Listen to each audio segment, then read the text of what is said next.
Olá, sejam bem-vindos, sejam bem-vindas ao Revista DBO em Foco. Eu sou Vera Ondey, coordenadora de comunicação digital DBO e vou conduzir este episódio da série Pecuária na Amazônia Legal.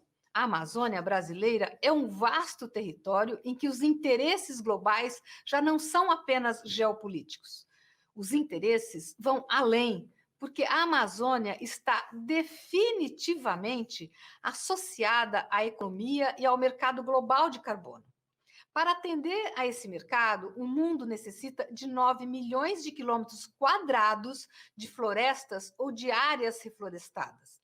E os países estão pouco dispostos a essa tarefa, daí a importância do Brasil e o interesse internacional pela área. DBO preparou a série Pecuária na Amazônia Legal, com episódios que podem ser conferidos no nosso site portaldbo.com.br, no DBO Play.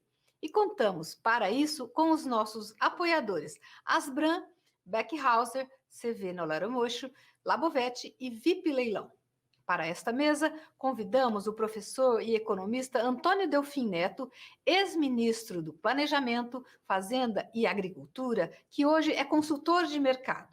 Entender os desafios da economia brasileira e os impactos das políticas adotadas. É sobre isso que vamos conversar. Obrigada, senhor Delfim, por estar aqui conosco. A alegria é minha e a honra é minha. A minha primeira pergunta para o senhor é a seguinte: o mercado financeiro tem sinalizado mudanças na alocação de capital em direção a empresas adaptadas a premissas ambientais, sociais e de governança, né, que é a famosa sigla ESG em inglês.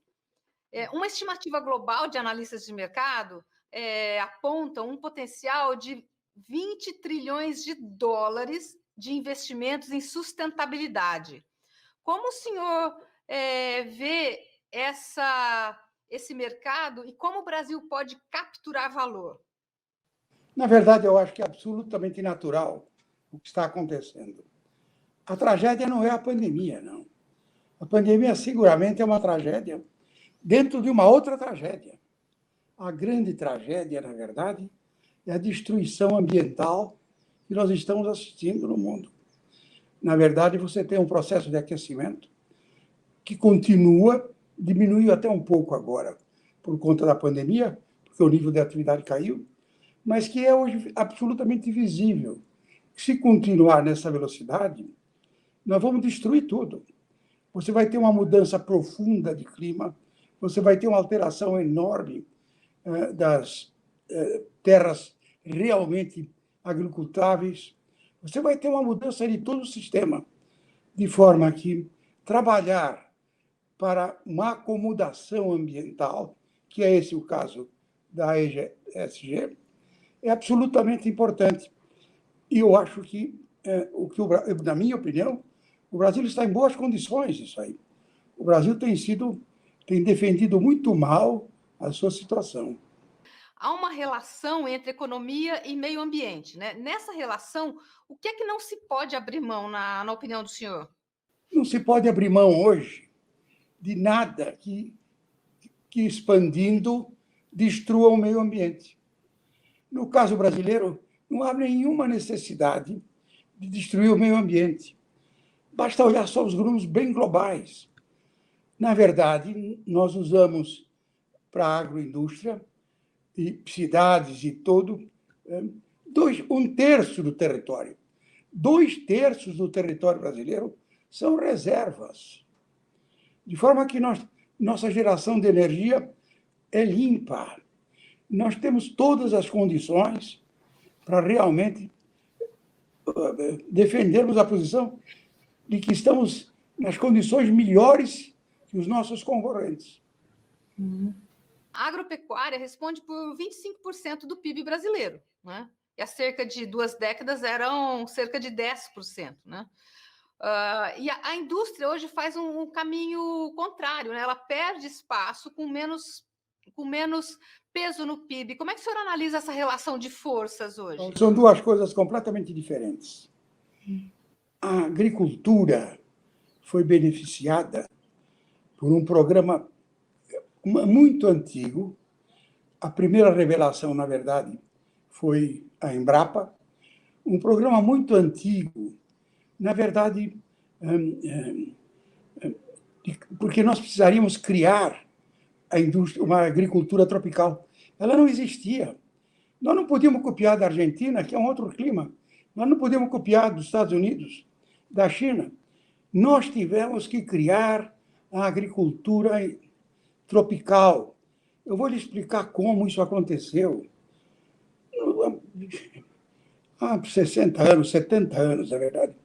Eu acho que o Dr. Eugênio Goudin, numa palestra aqui na Associação Comercial de São Paulo, depois da palestra, no almoço, me disse: Delfim, esse negócio de indústria é fácil. Chama 15 engenheiros do IPT, entrega para eles um Chevrolet, eles desmontam, depois fabricam. Quando eles fabricarem o 100º Chevrolet, vai competir com o americano. Agora, não tem de quem copiar a agricultura tropical. Essa vai ter que ser criada por nós. Sempre o suporte do Estado para a agricultura foi gigantesco, como continua hoje. Basta você ver esse excelente plano de safra que acaba de ser publicado. Ou seja, a Embrapa foi uma indução do Estado para construir essa agricultura que está aí. É claro que ela jamais teria sido construída se nós não tivéssemos à disposição pessoas inovadoras que estavam no campo e que se adaptaram com muita rapidez. Na verdade, os ganhos de produtividade no Brasil são gigantescos. Se a senhora prestar atenção, praticamente, nos últimos 40 anos, a área plantada cresceu muito pouco. O grosso do crescimento é produtividade. Produtividade por novas tecnologias, novas sementes, novos adubos, equipamentos muito mais modernos. Você passou de um arado puxado a burro para um trator onde você precisa ser engenheiro tectrônico para trabalhar com ele. Ou seja, a transformação da agricultura foi um fato visível para quem tem olhos e queira olhar. O caso da indústria foi diferente. A indústria, na verdade, foi muito atrapalhada pelo governo.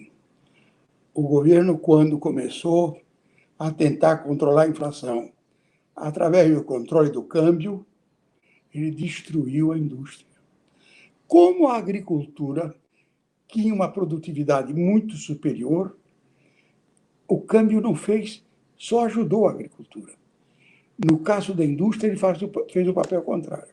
Como é que o senhor vê essa aproximação desse empresariado, né, que, a princípio, ele não está ligado ao agro, mas ele olha para o agro, ele olha para as questões ambientais, e o próprio setor? Como é que o senhor vê essa relação e como é que eles podem conversar, na opinião do senhor?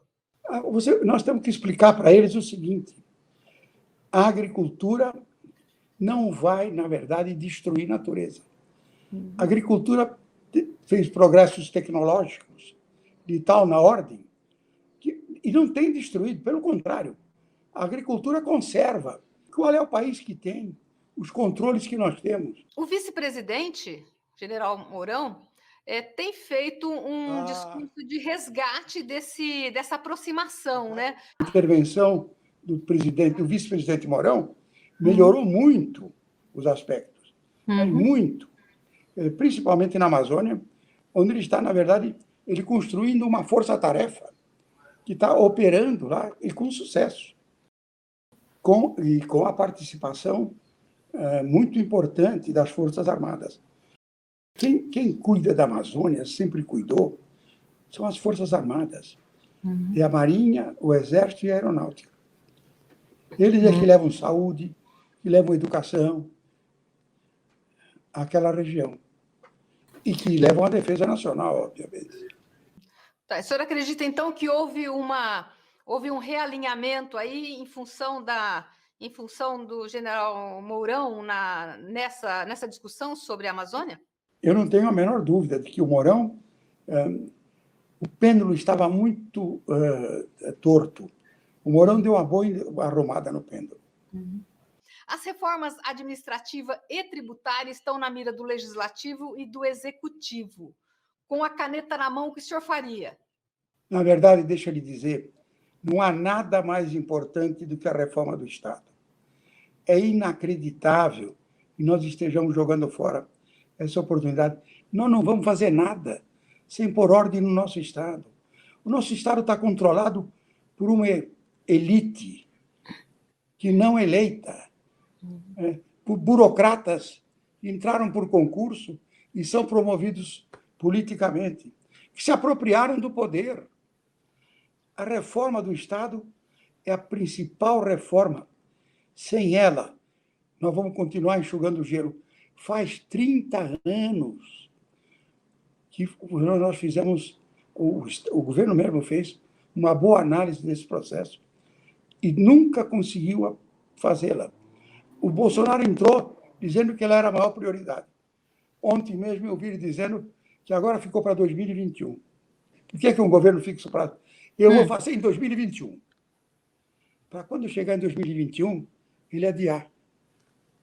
O que o senhor faria de imediato? Eu vou lhe dizer, estou muito velho para dar-me conselho. Não, mas tem vivência. Não, o que eu acho, eu estou lhe dizendo. Eu acho que eles deviam se engajar numa reforma do Estado. Aqui é uma coisa incrível. O presidente da Câmara, o Rodrigo Maia, tem dito isso todo dia. A prioridade número 1 é a reforma do Estado. Tem uma coincidência entre a prioridade do Congresso e o que devia ser prioridade do Executivo. No Executivo é só conversa. Se ele mandar a medida, provavelmente vai ser aprovada. É claro que o Congresso vai exercer o seu papel, tá certo?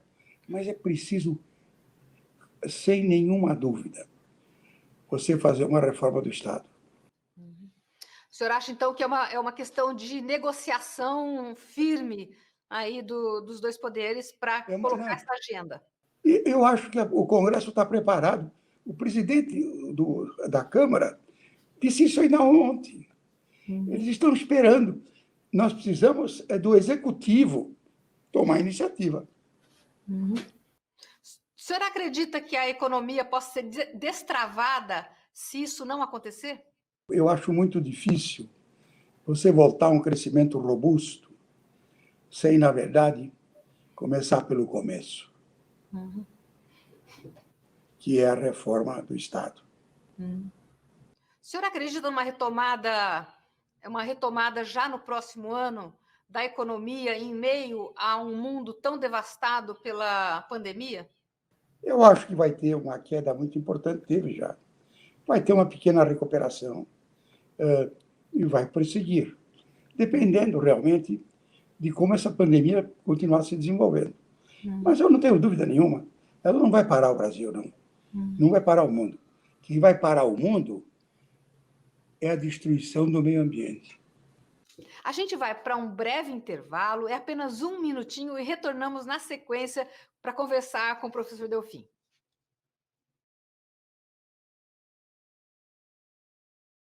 Pioneira no desenvolvimento e criação de tecnologias que tornam a contenção bovina cada dia mais segura, a Beckhauser completa 50 anos, com a certeza que o bem-estar animal e humano é um único caminho para que tenhamos uma pecuária sustentável. E é por isso que neste ano inauguramos a mais moderna fábrica do mercado, um espaço altamente produtivo, onde seguiremos agregando ainda mais valor e produtividade nas fazendas do Brasil e do mundo. Beckhauser, seu resultado passa por aqui. 30 anos de melhoramento genético buscando precocidade e fertilidade para uma pecuária de ciclo curto e carne de boa qualidade. Pecuária sustentável através da integração lavoura-pecuária-floresta. Perseverança na criação do Nelore Mocho, criado a pasto, resultando em um gado com genética superior e contribuição positiva para o meio ambiente. CV Nelore Mocho.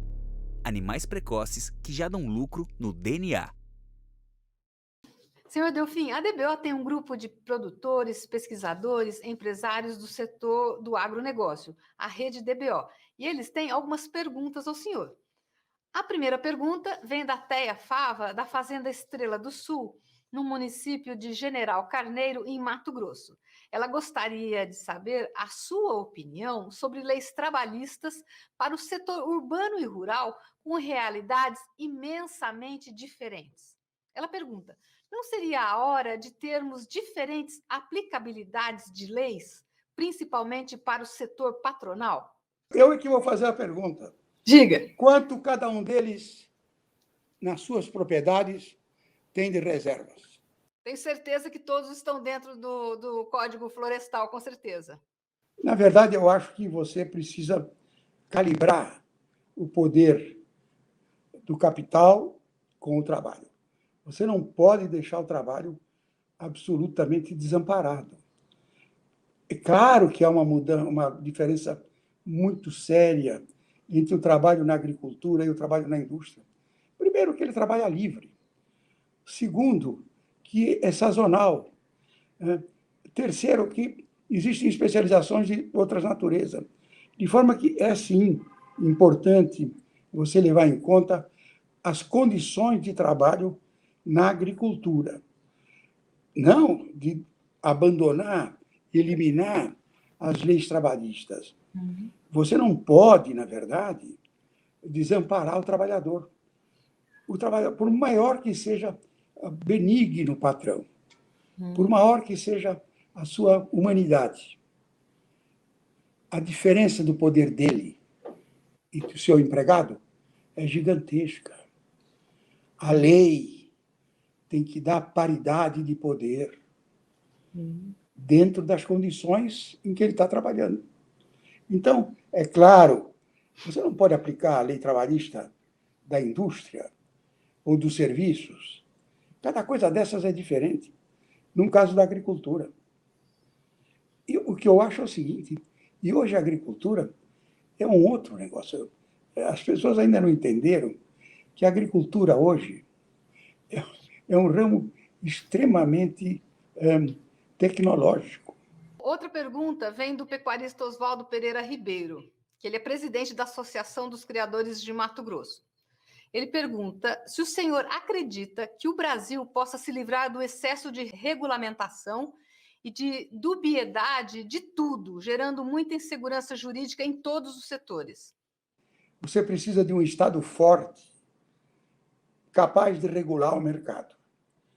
Agora, você não precisa de um Estado que suba na canga do trabalhador, do empresário, e controle tudo.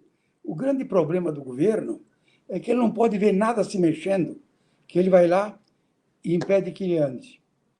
O governo realmente, a tendência dele é ampliar o controle e nas coisas em quais ele não tem nem condições de controlar. Por que o Brasil, numa comparação no mundo, no Doing Business do Banco Mundial, em 180 países, o Brasil é lá o 160º, por conta das intervenções do governo, por conta de que o governo nem sequer garante o bom funcionamento dos mercados. O governo viola as leis do mercado a todo instante. Agora mesmo o Congresso está propondo congelar os juros. Quer dizer, querem voltar para a Idade Média. Outra pergunta vem do Antônio Sex, que é pecuarista, dono da marca de carne Bife Passion. Ele pergunta o seguinte, levantando novamente o fato da grande evolução do agronegócio nos últimos 20 anos. Como o senhor vê a posição do Brasil no cenário mundial nos próximos 10 anos? O Brasil tem condições de expandir a oferta de alimentos, não só de carnes, de alimentos, por muitos anos. O Brasil vai continuar, vai aumentar a sua importância nessa oferta. Quando eu vejo as pessoas se preocuparem com as críticas, por exemplo, algumas empresas, e esquecem que essas empresas têm interesses. Então, as pessoas criticam a agricultura brasileira porque recebe subsídio. E não entendem o seguinte, por que nós demos sempre subsídio para a agricultura? Porque a agricultura é um setor competitivo. Quando eu dou para a agricultura uma taxa de juro menor, o que acontece quando ela está com o produto pronto? São 4 milhões de produtores, tá certo? Que tem que disputar no mercado. A oferta é extremamente diversificada, ou seja, você transfere de volta para o consumidor o subsídio que você deu. O problema da agricultura é uma coisa que você precisa entender globalmente.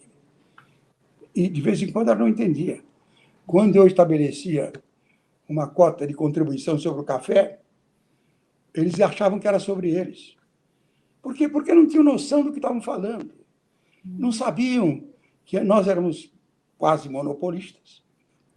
Eu estava impondo um imposto, não é sobre ele, era sobre o consumidor.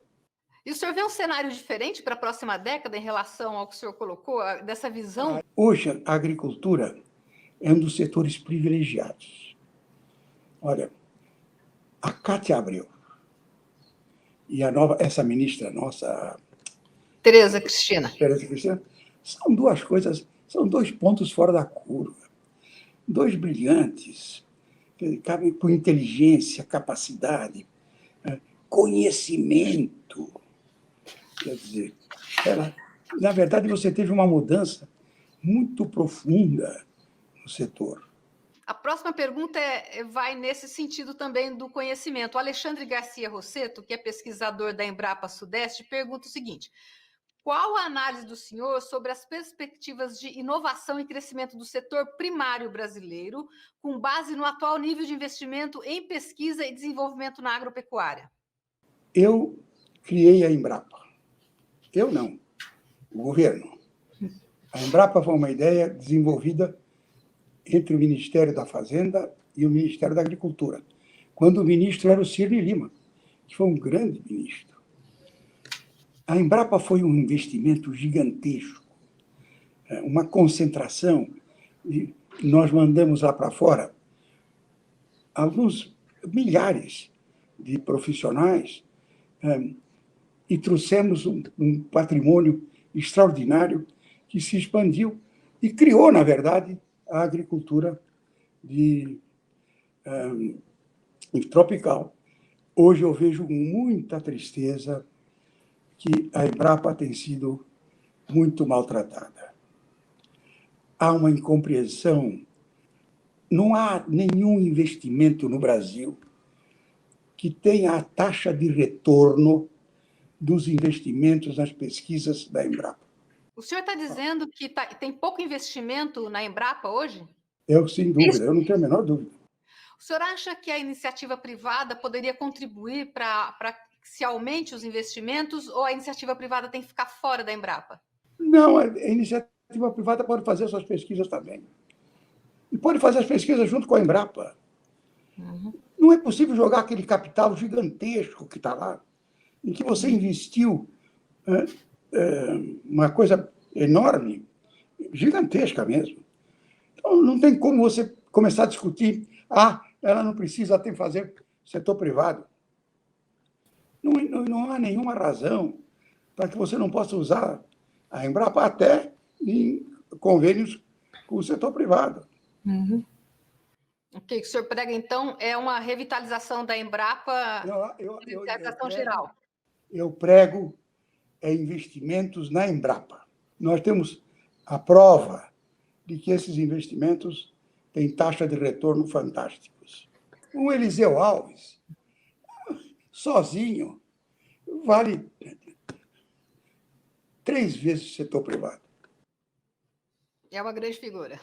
A gente vai para mais um breve intervalo, muito curtinho, e o professor Delfim vai continuar com a gente.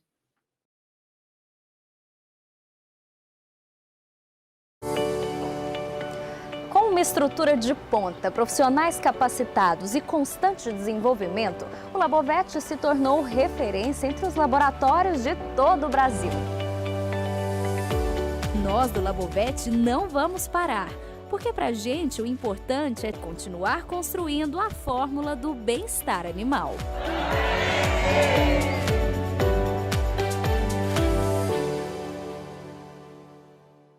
já pensou em investir em leilão de imóveis? Na Leilão VIP você encontra as melhores oportunidades em terrenos rurais, urbanos e outros tipos de imóveis, com valor abaixo do mercado. Além de uma equipe de especialistas que acompanha antes, durante e depois da negociação. São mais de 20 anos oferecendo aos clientes o melhor em leilão. Acesse agora www.leilãovip.com.br e comprove. Venha fazer um bom negócio.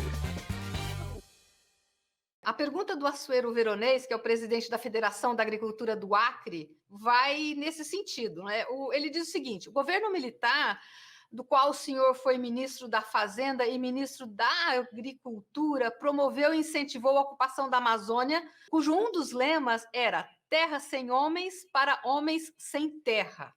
Hoje, essa política tem sido criticada e responsabilizada pela destruição da floresta. O senhor considera que tal programa foi um erro? É preciso saber como é que nasceu a Transamazônica. Eu ouço coisas absurdas. Tem pessoas que foi feito um projeto, nada. Em 72, houve uma seca gigantesca, daquelas que Dom Pedro II conheceu. Nós fomos a Pernambuco e tinha uma frente de trabalho com 4 milhões de homens. 4 milhões de homens. O presidente Médici ficou horrorizado. Então, o que ele disse é o seguinte: abra uma estrada para eles poderem fugir daqui. E foi assim que nasceu a Transamazônica. São os exageros. O que é a Transamazônica? Ligam nada a coisa nenhuma. Porque o Brasil vive de slogans. Esta que é a verdade. A Amazônia, mais do que isso, ninguém fez pela Amazônia o que nós fizemos, que é a Zona Franca. Só que a Zona Franca era para desenvolver uma indústria usando a bioeconomia na Amazônia. Ela ia desenvolver. Ela não era para exportar motocicleta para São Paulo. Era para exportar produtos desenvolvidos com nova tecnologia da bioeconomia amazônica. Ela devia ter criado dezenas de produtos, usando tudo aquilo que tem de reserva na Amazônia, sem destruir a floresta. Sem destruir a floresta. Na verdade, se você olhar, essas coisas, infelizmente, não aconteceram. Professor Delfim, a próxima pergunta vem do Maurício Fraga Filho, presidente da Associação dos Criadores do Pará. Ele gostaria de saber a opinião do senhor sobre a regularização fundiária. Essa regularização, na opinião do senhor, vai estimular o desmatamento ou é importante para controlar esse desmatamento? Muito mais importante para controlar o desmatamento. Os nossos códigos exigem uma reserva. E, em alguns casos, a reserva é gigantesca. Então, o que me parece é o seguinte: agora eu tenho uma grande esperança de que o Mourão vai primeiro fazer uma coisa importante. Saber o que é a Amazônia. Saber o que é que está. Deixar de conversa, deixar de chute, deixar de imaginação, deixar de sujeito ficar falando que não sabe. Nós precisamos medir. E é o que ele digo. São 5 milhões de quilômetros quadrados. 60% da área do Brasil. E 17 mil quilômetros de perímetro. Então, isso não é coisa para brincadeira. Isso não é coisa para você ficar imaginando que vai resolver conversando no botequim.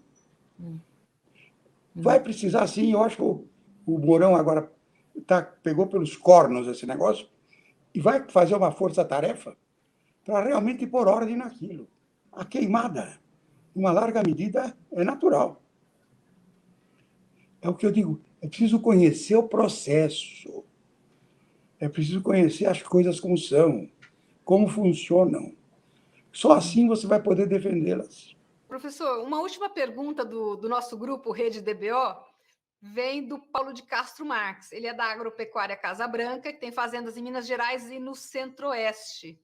Ele pergunta sobre os impactos possíveis com a extinção do Fundo Rural, tanto para o caixa do governo como para o agronegócio. Aí, como o senhor já atuou nos dois lados da mesa, qual a sua opinião? Eu acho que esse é um problema que precisa ser estudado com muito cuidado. Não tem como dizer sou a favor e sou contra. Ele cumpriu o seu papel, hoje talvez não cumpra mais esse papel. É preciso, portanto, reestudá-lo. É assim com tudo. Antes de falar, meça. A única solução para os problemas brasileiros é esse: medir, medir e medir. Nós só estamos sofrendo essa pandemia porque não seguimos essa regra. Eu gostaria de agradecer muito a participação do senhor. Eu gostaria de saber se o senhor quer falar mais alguma coisa. Não, dona Vera, só agradecer e dizer que fiquei muito honrado que vocês tenham se lembrado de mim. Tá, muito obrigada, então, e até uma próxima. Até a próxima. E obrigada a você que nos acompanhou em mais uma mesa de discussões e análises sobre a pecuária na Amazônia Legal. Outras 3 mesas estão disponíveis no nosso site portaldbo.com.br, onde falamos com pecuaristas, lideranças do setor, ONG, Ministério Público Federal e a indústria da carne. Compartilhe com os amigos. Todos os conteúdos ficam no nosso site e nas nossas redes sociais. Obrigada também aos nossos apoiadores para esta série: a Asbram, Beckhauser, CV Nelore Mocho, Labovete e VIP Leilão. Até a próxima!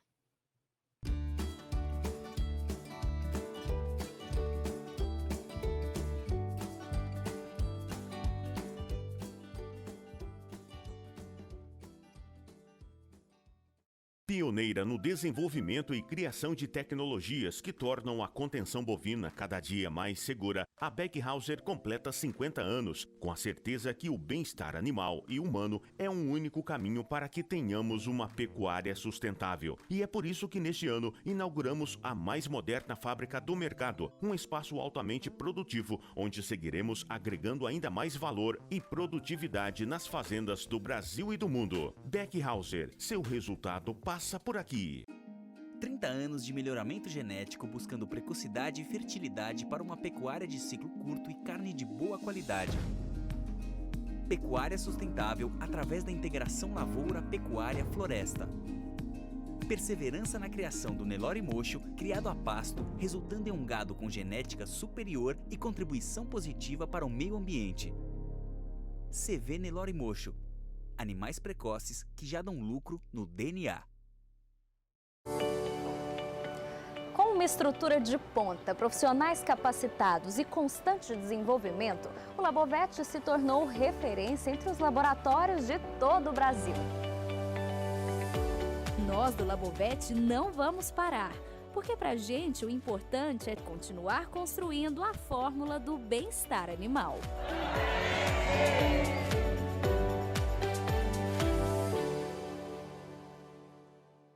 Já pensou em investir em leilão de imóveis? Na Leilão VIP você encontra as melhores oportunidades em terrenos rurais, urbanos e outros tipos de imóveis, com valor abaixo do mercado. Além de uma equipe de especialistas que acompanha antes, durante e depois da negociação. São mais de 20 anos oferecendo aos clientes o melhor em leilão. Acesse agora www.leilãovip.com.br e comprove. Venha fazer um bom negócio.